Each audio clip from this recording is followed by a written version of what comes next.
Staying home for one long year, it was very hectic to stay home now. यहाँ पे हमें बहुत सी परेशानियाँ घर पे होती थी, हम अच्छे से फोकस भी नहीं कर पा रहे थे। जब कॉलेज आते तो एक अच्छा माहौल क्रिएट होता है, बच्चों को देखते एक दूसरे के साथ बात करते हैं और पढ़ाई भी करते हैं। एक अच्छी चीज़ है ये कॉलेज फिर से ओपन होना 1 साल के बाद।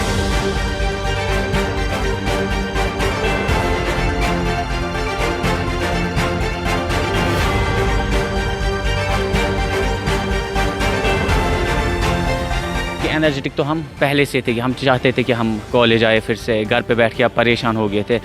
1 साल से हम घर पे बैठे हैं तो इंसान करेगा क्या, घर पे बोर हो जाते हैं। कॉलेज में आके बहुत ही अच्छा लगता है। ये आज कॉलेज पूरा अगर मैं आपको बताऊं कि 18 मार्च से बंद हो गया था, पर उस टाइम पूरे स्टाफ के लिए भी हुआ था, बच्चों के लिए भी। पर बाद में हम स्टाफ के लिए हम तो आ रहे थे, मगर साथ में हमारे ऑनलाइन क्लासेस पूरे साल चले और हमारे इम्तिहानात भी शुक्र खुदा का कि परसों फेब में हमारे तीनों सेमेस्टर्स के अच्छी तरह से एग्ज़ाम्स भी हो गए। उस हिसाब से बच्चों का कोई अगर पढ़ाई के लिहाज से देखेंगे तो कोई नुकसान नहीं हुआ।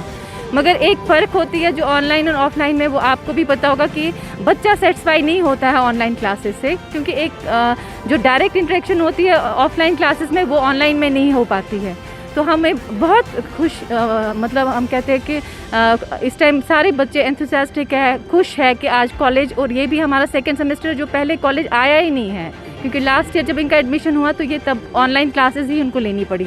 आज ये पहली बार कॉलेज आ रहे हैं तो एकदम एक हमारे कॉलेज के एक रौनक की छा गई है बच्चों से।